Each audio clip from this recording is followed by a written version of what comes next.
Bismillahirrahmanirrahim. Rabbi ja'alni muqimas salati wa min zurriyyati.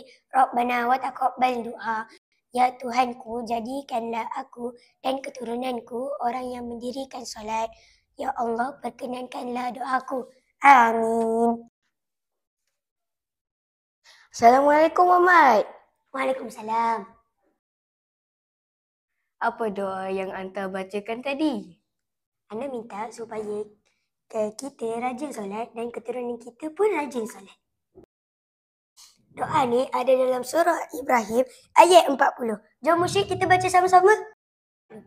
Bismillahirrahmanirrahim. Rabbi ja'alni muqimas salati wa min zurriyyati. Rabbana wa taqabbal du'a. Ya Tuhanku, jadikanlah aku dan keturunanku orang yang mendirikan solat. Ya Allah, perkenankanlah doaku. Amin. Ingat ya musyrik, kita kena sentiasa berdoa supaya Allah memberi kita istiqamah dalam solat. Boleh, insya-Allah.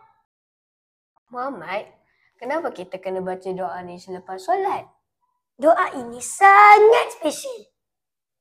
Bila kita minta supaya kita dan keturunan kita rajin mendirikan solat, kita sebenarnya minta untuk supaya Allah menetapkan hati kita untuk membuat amalan yang paling penting di hidup kita. Betul ke solat tu penting sangat Muhammad? Ya, solat itu kan tiang agama. Kalau kita menjaga solat, Allah akan menjaga hidup kita.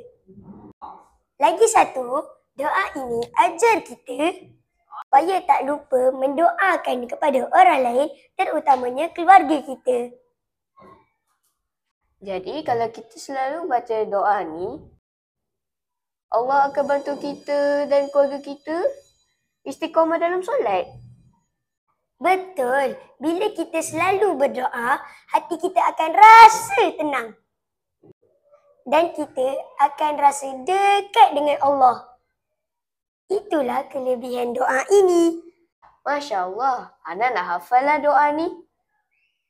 Supaya Ana boleh baca setiap kali selepas solat. Bagus. InsyaAllah. Sama-sama kita amalkan doa ni tau. InsyaAllah. Baik dan banat, mari kita baca doa ini sama-sama ya. Bismillahirrahmanirrahim. Rabbi ja'alni muqimas salati wa min zurriyyati. Rabbana wa taqabbal du'a. Ya Tuhanku, jadikanlah aku dan keturunanku orang yang mendirikan solat. Ya Allah, perkenankanlah doaku. Perkenankanlah doaku. Amin.